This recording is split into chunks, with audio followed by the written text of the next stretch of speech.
It's time for some real education. The most unforgettable and unique site in downtown Kansas City, Missouri is the giant bookshelf facade that covers the front of the public library's parking garage.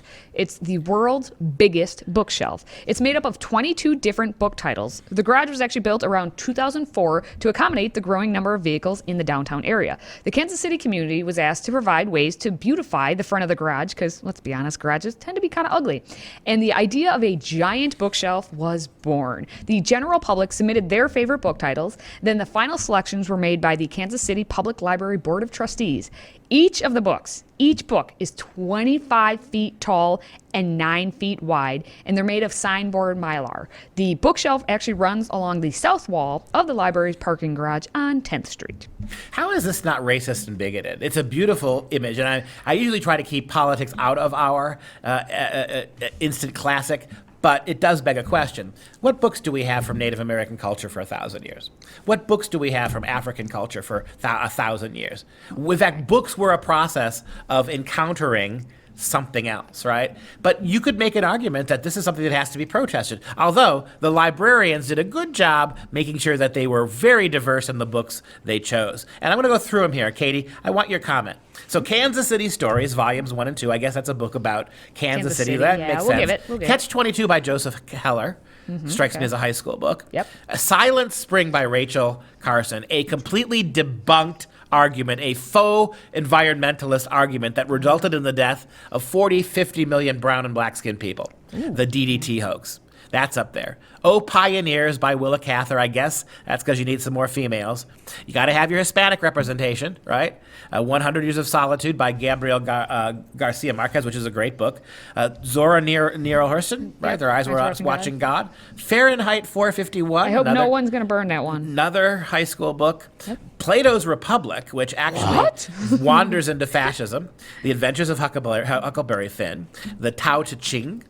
The collected poems of Langston Hughes and other African-American authors are way, statistically, not a bad thing, but they're statistically way overrepresented on this list based on percentages in the country. Black Elk Speaks. We had to give a nod to Native American culture, even though it's not really a Native American book. Black Elk Speaks by Black Elk, as told by John D. Nyhart.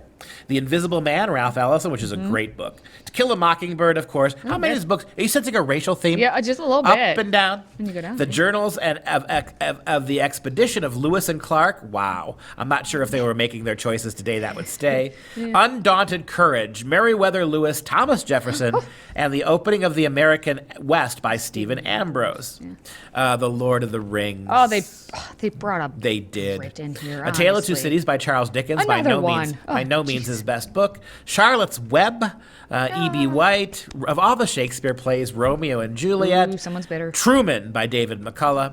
Also, there's a whole accounting for children's books. Give us some of your thoughts on the titles here. It is quite interesting that, because I'm a David McCullough fan, because he wrote John Adams, so I'm a little like, why, if we're going to put Truman in there. But there's some good ones that you would expect, and there's some ones I've actually never heard of, but I guess it was in 2004, right, is when they built it. So and they sought people's opinions. It's Kansas City. There's wokeness quite diversity. Was just beginning. Yeah, and then it went to the board. So it makes me wonder what they, like, the actual top choices were and how many the board changed. And two, if we did this today, 16 years later, how many of these books would have to go, or I would say at least I bet half of them would go if we had to do it again. But there's some top titles in there. Of course, Lord of the Rings. Yeah, no, and that was but right. It's Kansas City. Think about what was happening in Hollywood in 2004. Oh yeah, good point. The Lord of the Rings. I'll bet you if they did it today, it wouldn't be part of this. Because in 2004, you were right smack dab in the middle of the trilogy, Peter Jackson's trilogy. That's true. And some of this just smacks of pandering too, right? Oh, of course. So you've got some of these books on here are just completely chosen. But, there's also more. There's also a fair amount, besides those book spines, there's also a fair amount of children's books, many of which you've probably read as a child. Goodnight Moon by Margaret Wise Brown. Did you read that one? Oh, it's for little kids. Goodnight Never Moon. saw it. Oh, Harold I'll read and the it to you Purple someday. Crayon, I remember that. Winnie the Pooh. Green Eggs and Ham. Of course. Actually, a cultural critic has now deemed that Winnie the Pooh is racist. Of course. Green Eggs and Ham with Dr. Seuss. What a Wonderful World by George David Weiss. Little House on the Prairie, The Stolen Prairie from Native Americans, Laura Ingalls Wilder, The Wonderful Wizard of Oz by Frank Baum, and The Great M.C. Higgins the Great by Virginia Hamilton. So as far as monuments go, though, this is a literate one, so we like it.